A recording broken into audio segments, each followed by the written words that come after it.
하나님의 말씀 구약성경 잠언 15장 18절과 19절 말씀.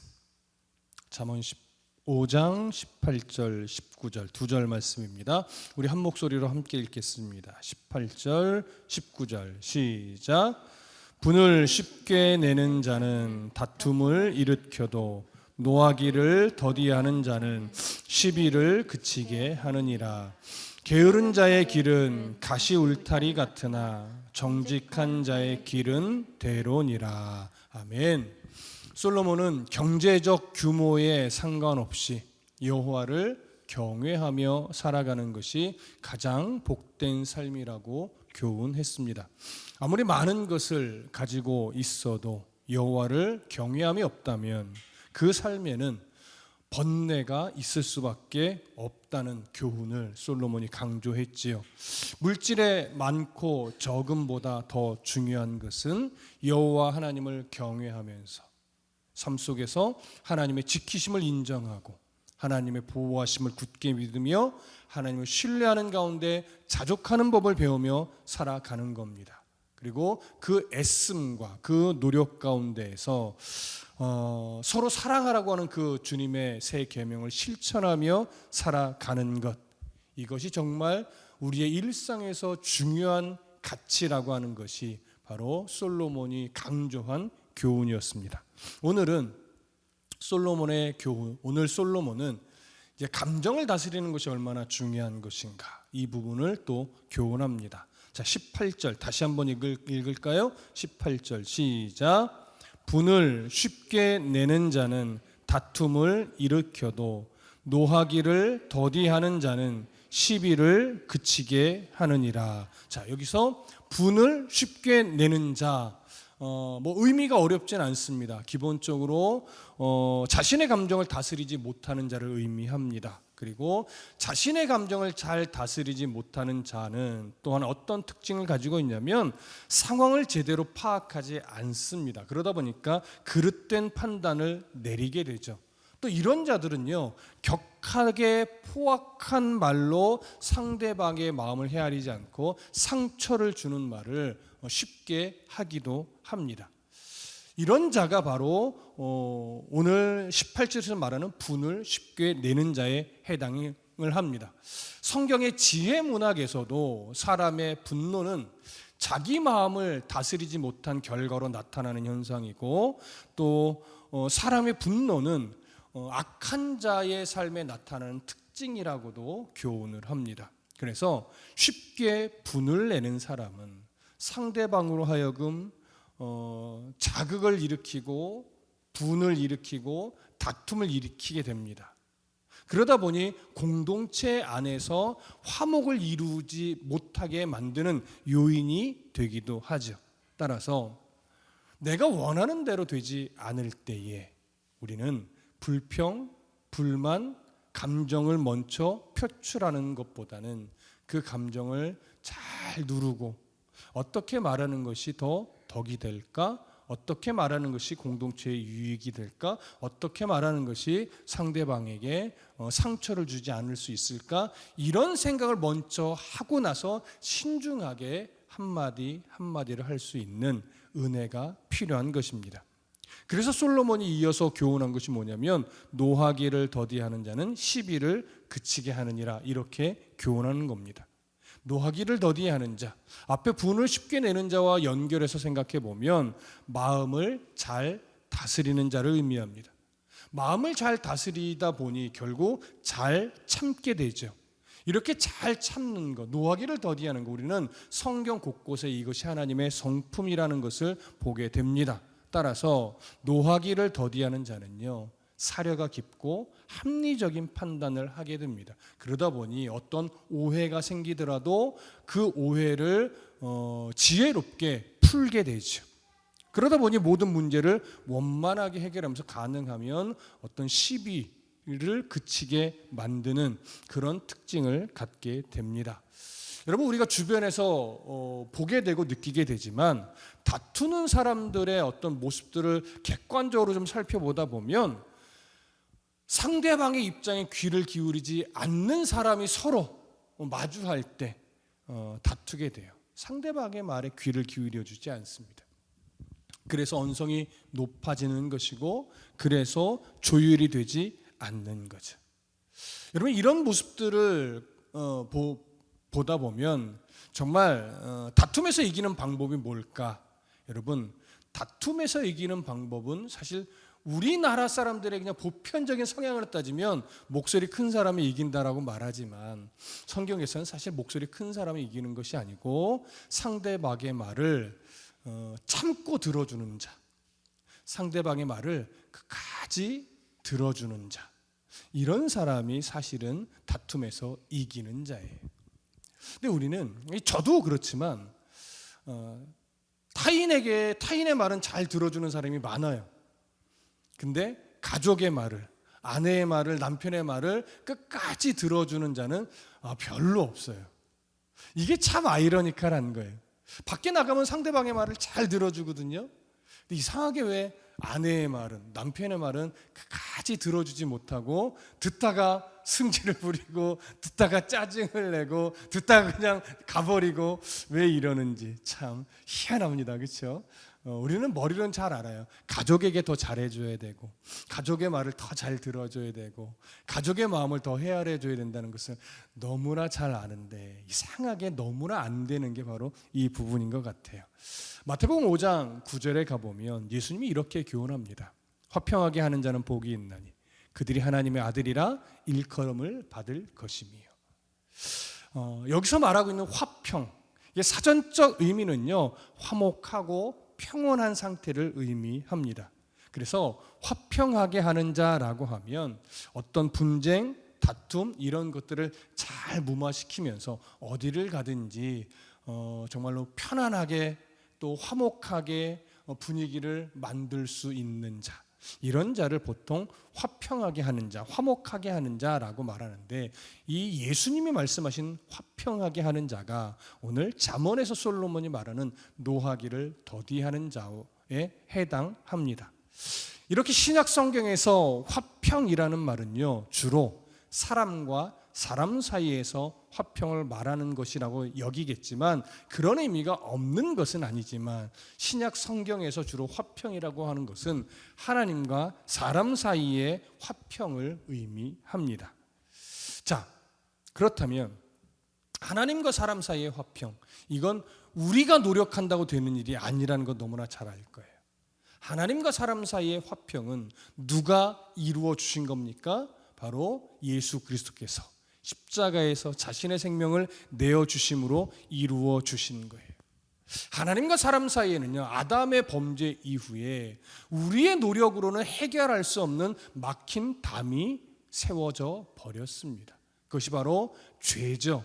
죄에 올무잡힌 자의 모습이죠. 그 죄의 영역은 우리의 힘으로는 뛰어넘을 수 없는 영역이었습니다. 그래서 막힌 담이라는 표현을 사용했던 겁니다. 그 막힌 담을 예수님이, 죄 없으신 예수님이 자신의 생명으로 허물어뜨려 주신 거죠. 그래서 우리는 하나님과 화평할 수 있는 그런 존재가 되었습니다.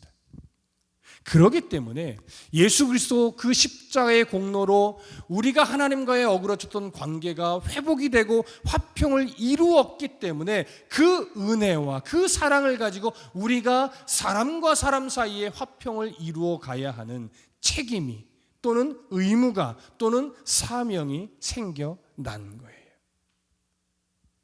그래서 그리스도인은 어디를 가든지 분열과 다툼을 일으키는 존재가 되지 말아야 됩니다.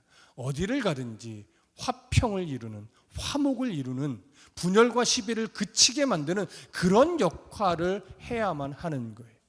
그래서 우리에게 기도가 필요해요. 하나님, 어디를 가든지 분열과 다툼을 일으키는 요인이 되지 않고, 그 분열과 다툼을 화목하게 만들고 즐겁게 만들고 화목하게 만들 수 있는 그런 사랑의 근원이 될 수 있도록 하나님 도와주십시오. 이것이 바로 예수를 믿는, 하나님과의 관계가 화평케 된 우리의 책임이며 역할이라는 것 기억하시고, 화평케 하는 자의 삶이 될 수 있기를, 노하기를 더디하는 성도의 삶이 될 수 있기를 간절히 소망하고 축복합니다. 다시 성경으로 돌아가셔서 19절을 함께 보겠습니다. 시작. 게으른 자의 길은 가시 울타리 같으나 정직한 자의 길은 대로니라. 자, 여기서 게으른 자라고 하는 것은요, 사실은 분을 쉽게 내는 자도 포함이 돼요. 그리고 여기서 게으른 자라고 하는 것은 기본적으로 내가 해야 될 일을 자꾸 미루고 하지 않는 그런 자를 의미합니다. 생활의 영역에서 보면, 그리고 또 하나님과의 관계적인 측면에서 보면요, 하나님을 바르게 섬기지 않는 자도 게으른 자에 해당이 됩니다. 그런데 오늘 19절은 이상하게 게으른 자와 부지런한 자를 비교하는 것이 아니라 게으른 자와 정직한 자를 비교합니다. 뭔가 좀 맞지 않는다라고 여길 수 있어요. 하지만 여기서 왜 게으른 자와 정직한 자를 비교하느냐? 하나님 앞에서 정직한 자는요, 자신의 삶을 게으르게 살 수 없기 때문에 그렇습니다.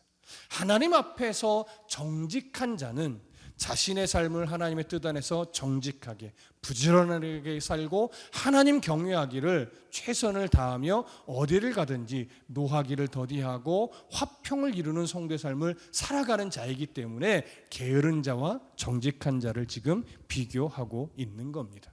그래서 정직한 자는요, 꾀를 부리지 않아요.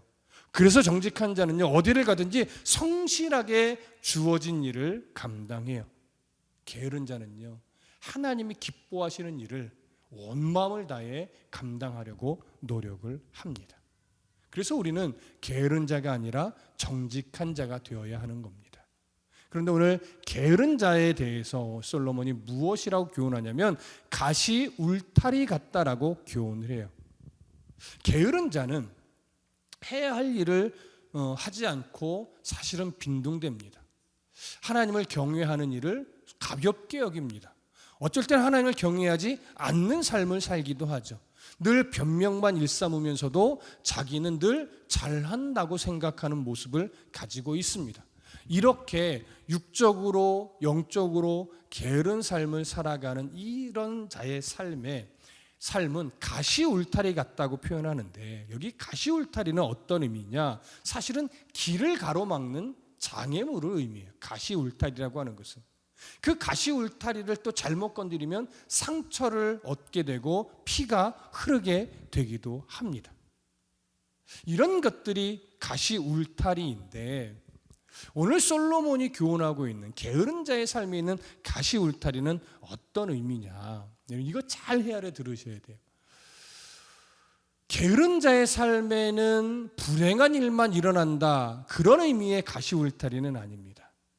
여기서 가시 울타리는요, 게으른 자, 자기가 해야 될 삶의 역할에 충실하지 않은 자, 하나님과의 관계를 가볍게 여기는 자, 이런 자의 삶에는요, 하나님이 기뻐하는 흔적이 나타나지 않는다라고 하는 거예요. 그것이 그에게 가시 울타리가 돼요. 왜 가시 울타리가 돼서 장애물이 되냐면, 하나님이 기뻐하는 흔적을 갖지 않는, 하나님이 기뻐하지 않는 흔적만 나타나는 그런 자의 삶은요, 하나님께 가까이 가는 삶이 되지 못하기 때문에 그래요.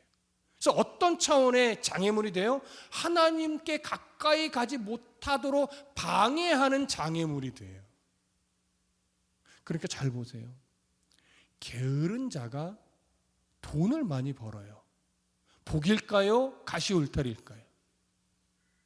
게으른 자가 하는 일마다 잘 돼요. 복일까요? 가시 울타리일까요? 여러분, 세상 사람들은 복이라고 볼 수 있을 거예요. 박수 칠 거예요. 부러워할 거예요. 그런데 믿음의 눈을 들어서 바라보면 그건 절대 복이 아닙니다. 가시 울타리예요. 한 걸음도 하나님께 가까이 가도록 돕지 않아요. 오히려 그 길을 방해해요. 그래서 이 사람이 왜 불행한 사람이냐? 자기 앞에 놓여 있는 것들이 가시 울타리라고 여기지를 않아요.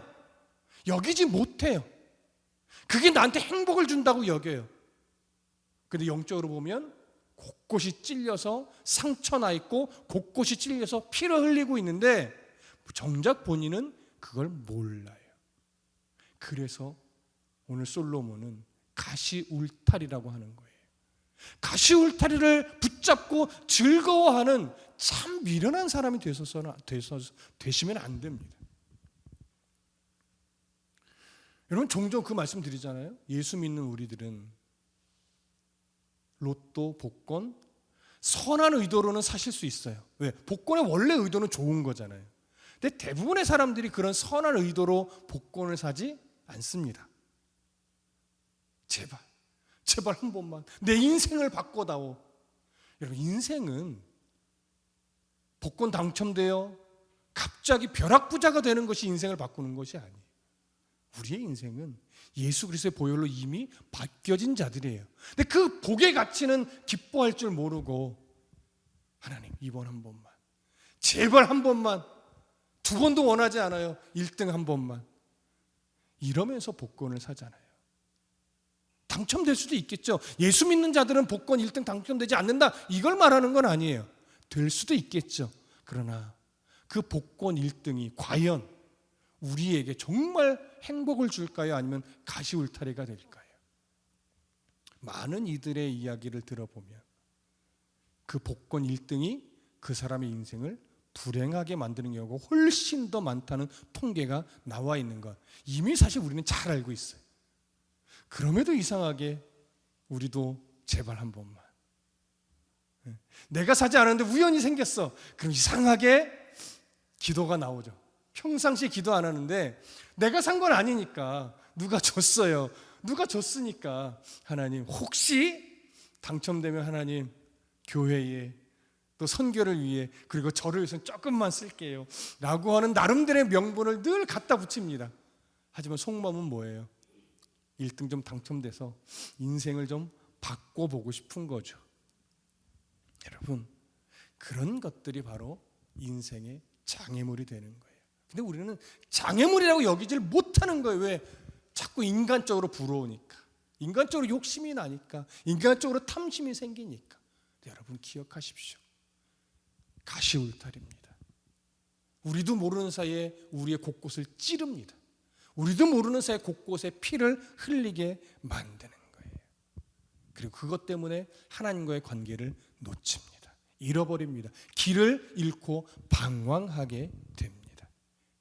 그러니 가시 울타리를 붙잡고 기뻐하는 어리석은 성도가 되지 않기를 간절히 소망합니다. 그래서 솔로몬이 이어서 정직한 자의 길은 대로라고 하는 거예요.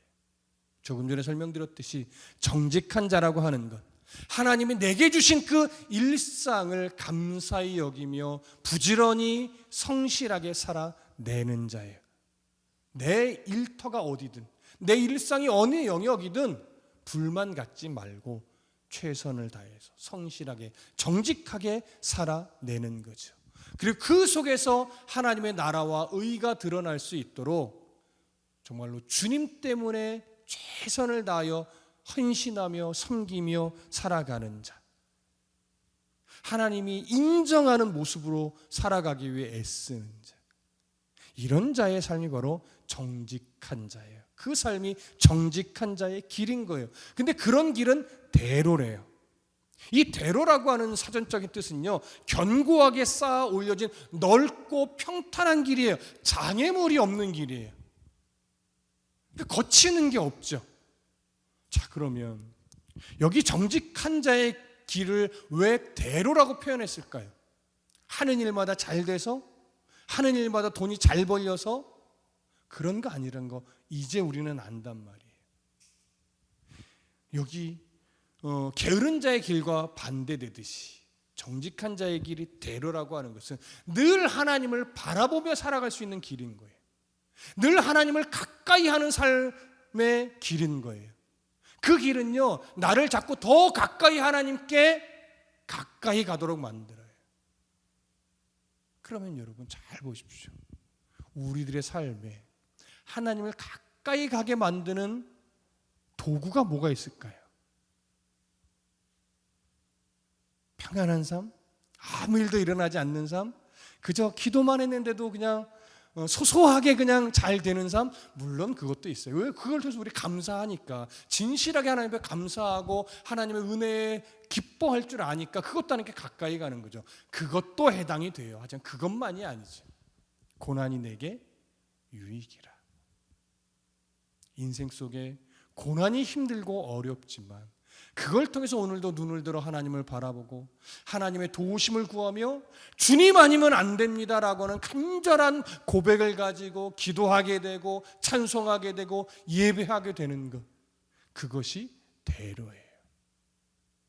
그래서 하나님의 믿음의 훈련 위에서 주는 고난은요, 결코 우리에게 가시 울타리가 되지 않습니다. 오히려 그것을 통해서 대로를 가는 성도의 삶이 되는 거예요. 시편 73편 1절부터 13절에 보면 아삽이라고 하는 인물이 시편을 기록했는데 이 1절부터 13절은 이렇게 기록되어 있어요. 한번 들어보세요. 하나님이 참으로 이스라엘 중 마음이 정결한 자에게 선을 행하시나 나는 거의 넘어질 뻔하였고 나의 걸음이 미끄러질 뻔하였으니 이는 내가 악인의 형통함을 보고 오만한 자를 질투하였음이로다. 그들은 죽을 때에도 고통이 없고 그 힘이 강건하며 사람들이 당하는 고난이 그들에게는 없고 사람들이 당하는 재앙도 그들에게는 없나니 그러므로 교만이 그들의 목걸이요 강포가 그들의 옷이며 살찜으로 그들의 눈이 솟아나며 그들의 소득은 마음의 소원보다 많으며 그들은 능욕하며 악하게 말하며 높은 데서 거만하게 말하며 그들의 입은 하늘에 두고 그들의 혀는 땅에 두루 다니도다. 그러므로 그의 백성이 이리로 돌아와서 잔에 가득한 물을 다 마시며 말하기를 하나님이 어찌 알랴 지존자에게 지식이 있으랴 하는도다. 볼지어다 이들은 악인들이라도 항상 평안하고 재물은 더욱 불어나도다. 내가 내 마음을 깨끗하게 하며 내 손을 씻어 무죄하다 한 것이 실로 헛되도다. 이런 무슨 내용인지 이해가 되십니까? 아삽이라고 하는 인물이요, 하나님을 참 잘 섬기는 자, 정직한 자의 삶을 살아내던 자인데 그런 아삽이요 주변에 살아가는 사람들을 쭉 보게 된 거예요. 보다 보니까 눈에 하나씩 걸리기 시작하는데 그게 뭐냐면 악인들이 하나님의 마음이 없이 그저 오직 자기의 유익만을 위해서 다른 사람의 등골을 빼먹고 피눈물을 나게 만들며 살아가는 그 수많은 악인들이 벌을 받지 않고 더 잘 사는 거예요. 더 건강한 거예요. 나쁜 일이 하나도 안 생기는 거예요. 죽을 때도 평안하게 죽는 거예요. 그 모습을 보니까 아삽이요, 이게 너무 마음에 실망감이 오는 거예요. 얼만큼 실망감이 왔냐면 13절에서 이렇게 말해요. 내가 내 마음을 깨끗하게 하며 내 손을 씻어서 무죄하다는 것이 실로 헛되다. 쉽게 말하면 왜 나만 혼자 예수 잘 믿으려고 이렇게 남에게 해코지 안 하며 이렇게 살았는가? 왜 나만 이렇게 예수 잘 믿으려고 가난하게 살았던가? 왜 이렇게 정직하게 살았던가? 저렇게 불의를 행하는 저들은 끝까지 배부르고 끝까지 평안하고 죽을 때도 평안하게 죽는 모습을 내가 보니까 정말 화가 난다는 거예요. 그럼 하나님 앞에 불만처럼 지금 토해내는 거예요. 오히려 믿음이 지금 실족할 정도예요. 이렇게 믿음들 무슨 소용이 있는가? 이런 거죠. 근데 실제로 우리도요, 삶을 살아가다 보면 그런 이 한탄이 나올 때가 있어요. 좀 더 볼게요. 시편 73편 16절에서부터 19절을 보면 아삽이 이제 내용을 이렇게 끌고 갑니다. 내가 어쩌면 이를 알까 하여 생각한즉 그것이 내게 심한 고통이 되었더니 하나님의 성소에 들어갈 때에야 그들의 종말을 내가 깨달았나이다. 주께서 참으로 그들을 미끄러운 곳에 두시며 파멸에 던지시니 그들이 어찌하여 그리 갑자기 황폐되었는가? 놀랄 정도로 그들은 전멸하였나이다. 어느 날 절망스러운 마음을 품던 아삽이요, 마음의 고통을 가지고 성소로 들어가 하나님 앞에 딱 섭니다. 마음을 다해 기도하며 하나님의 마음에 시선을 딱 맞춘 거예요. 그래서 아삽은 성소에서 악한 자들의 삶에 가지고 있는 그 결과가 어떠한지 이렇게 하나님 앞에서 깨닫게 됐던 거예요. 하나님 앞에 자신의 마음을 토해내면서 하나님의 마음에 집중하다 보니까 악한 자들의 삶의 최종 결과에 대해서 하나님이 깨닫는 은혜를 주시는데, 무엇을 깨닫게 되느냐? 이 땅에서의 부유함이, 이 땅에서의 그 형통한 것처럼 보이는 그 모습이 결코 복이 아니었다라고 하는 것이죠. 악한 자들이 누리고 있는 화려함은 그저 하나님 앞에 나아가지 못하게 만드는 가시 울타리밖에 되지 않는다라고 하는 그 사실을 아삽이 깨닫게 됐던 거예요. 이 진리를 깨닫고 나서 아삽이 이렇게 고백합니다. 시편 73편 23절에서부터 28절을 보면, 내가 항상 주와 함께하니 주께서 내 오른손을 붙드셨나이다.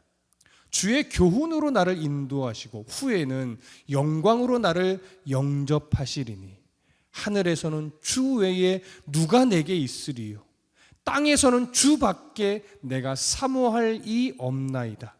내 육체와 마음은 쇠약하나 하나님은 내 마음의 반석이시요 영원한 분깃이시라. 무릇 주를 멀리하는 자는 망하리니 음녀같이 주를 떠난 자를 주께서 다 멸하셨나이다. 하나님께 가까이함이 내게 복이라. 내가 주 여호와를 나의 피난처로 삼아 주의 모든 행적을 전파하리이다. 이게 아삽의 마지막 고백이었어요.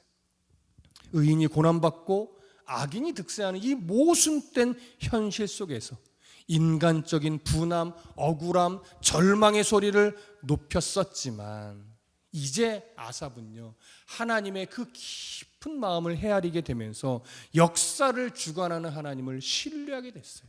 그래서 하나님께 변함없이 가까이 나아가고 있는 삶이 가장 진정으로 복된 삶이라는 걸 깨달았어요. 그래서 아삽이 최종적으로 하나님께 가까이함이 내게 복이라. 내가 주 여호와를 나의 피난처로 삼아 주의 모든 행적을 전파하리이다. 이렇게 고백한 겁니다. 이렇게 살아가는 것이 바로 정직한 자의 삶에 놓여 있는 대로인 거예요.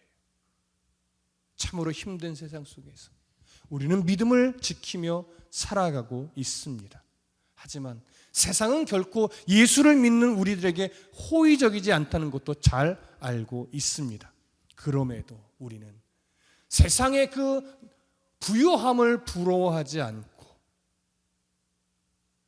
악에서 떠나 화평을 구하며 하나님을 늘 가까이 하는 정직한 자의 삶을 살아가기로 오늘 다시 한번 다짐하고 결심하는 그런 시간이 되기를 간절히 소망하고 축복합니다. 기도하겠습니다.